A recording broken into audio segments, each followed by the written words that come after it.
Selamat pagi dan salam sejahtera kepada Dr. Nur Farha Syafi dan rakan-rakan sekalian. Tajuk tugasan kami adalah gamifikasi dan Kahoot. Kumpulan kami terdiri daripada 5 orang, yaitu saya sendiri Luciana Usun Robert, Aidil Ashraf bin Abu Bakar, Reni Anak Saril Usau, Eva Rinat Godwin Patin, dan Vion Joey John. Untuk bahagian pengenalan, game ataupun permainan dijadikan sebagai alat kognitif untuk merangsang perkembangan minda dalam masyarakat, terutama sekali para pelajar. Elemen-elemen permainan ini seperti lencana, papan pendahulu dan mata diserap ke dalam sesi PDP untuk mengubah suasana pasif kepada aktif. Masalah yang kita hadapi dalam bidang pendidikan pada masa kini adalah matematik membuatkan motivasi pelajar menjadi merosot kerana topik ini sangat sukar dan membosankan bagi pelajar. Oleh itu, Kahoot perlu diperkenalkan dalam bidang pendidikan terutama sekali bagi mata pelajaran matematik bagi meningkatkan motivasi pelajar, mengurangkan tekanan kognitif dan memupuk semangat kompetitif yang sihat dalam kalangan pelajar. Berikut merupakan strategi gamifikasi Kahoot. Yang pertama, warm up Kahoot. Ini adalah bagi menarik perhatian awal, mengaktifkan motivasi dan mengurangkan mengantuk. Yang kedua, checkpoint Kahoot. Ini adalah bagi menguji kefahaman di pertengahan pelajaran dan untuk mengekalkan fokus dan penglibatan murid. Yang ketiga, boss level Kahoot. Ini adalah cabaran akhir sebagai ulang kaji yang menyeronokkan dan menggalakkan persaingan sehat. Mekanisme sokongan dalam gamifikasi ialah leaderboard, masa menjawab, elemen visual dan bunyi, variasi soalan, dan aktiviti fisikal ringan.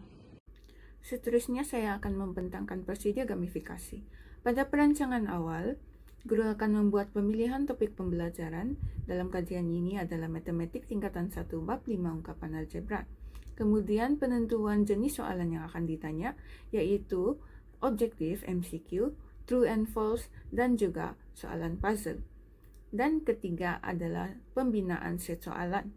Dalam kajian ini ada 4 tahap kesukaran, yaitu aras rendah, pengenalan asas konsep ungkapan algebra, aras sederhana rendah, membina dan mentafsir ungkapan algebra, aras sederhana, penambahan dan penolakan ungkapan algebra, dan akhirnya aras tinggi, pendaraban dan pembahagian ungkapan algebra. Dan kemudian ke pelaksanaan, yaitu guru akan menerangkan tata cara dan prosedur penggunaan permainan ini melalui Kahoot. Kemudian guru akan memaparkan kod akses Kahoot kepada pelajar seperti yang ditunjukkan dalam slide ini. Dan skor dan kedudukan pelajar akan ditunjukkan setiap kali selepas satu soalan. Guru boleh membuat penerangan yang ringkas terhadap soalan yang telah ditanyakan. Pada sesi refleksi, skor dan kedudukan pelajar akan ditunjukkan sekali lagi kepada semua pelajar dan guru boleh membuat penerangan terhadap semua soalan yang telah disoalkan untuk memastikan pelajar memahami konteks pembelajaran pada hari itu.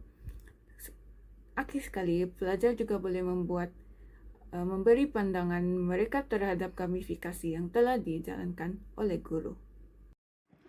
Okey, saya Reni Anak Saril Usau membentang seterusnya, di mana saya akan membentangkan elemen-elemen yang ada di gamifikasi kami, iaitu menggunakan Kahoot. Pertama, elemen mata dan answer streak yang terdapat di Kahoot digunakan untuk menggalakkan ketepatan dan kepantasan pelajar menjawab soalan. Seterusnya, kepada elemen masa atau timer, di mana melatih pelajar berfikir secara pantas dan fokus. Selain itu, kita juga ada papan kedudukan atau leaderboard ranking, mewujudkan persaingan yang sihat dalam kelas sesama pelajar. Seterusnya, kita beralih kepada elemen ganjaran.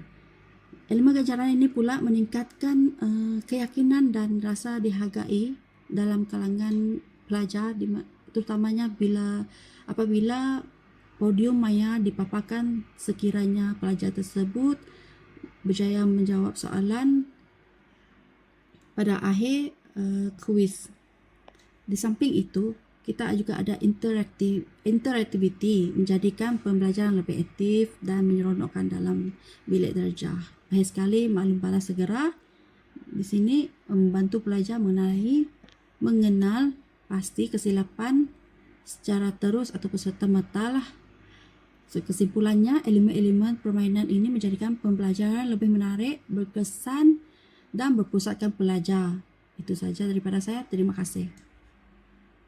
Assalamualaikum dan salam sejahtera. Seterusnya, saya akan membentangkan penilaian keberkesanan dan impak gamifikasi Kahoot dalam pengajaran dan pembelajaran matematik.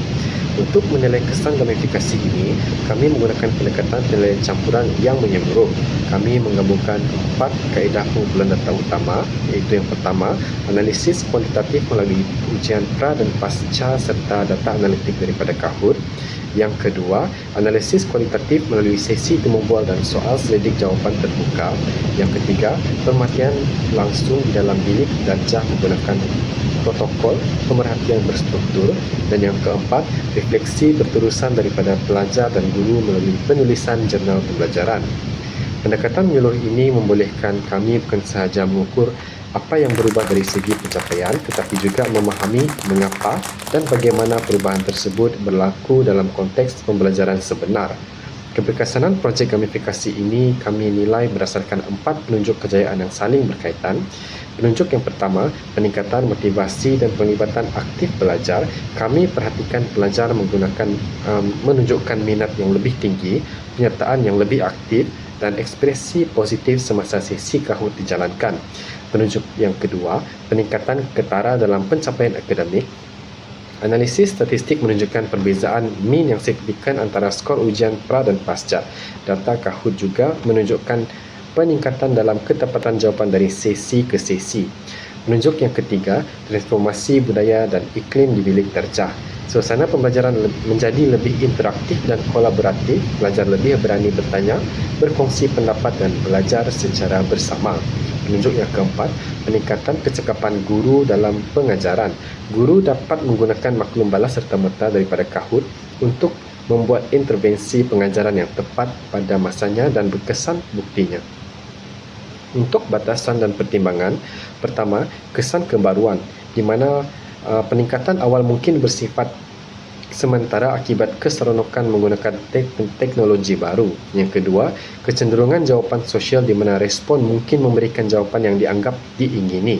Yang ketiga, isu kesaksamaan dan akses, memandangkan pelajar memiliki peranti dan kemahiran digital yang berbeza. Dan yang keempat, konteks spesifik bilik darjah, di mana dinamik di setiap kelas mempengaruhi keberkesanan pelaksanaan.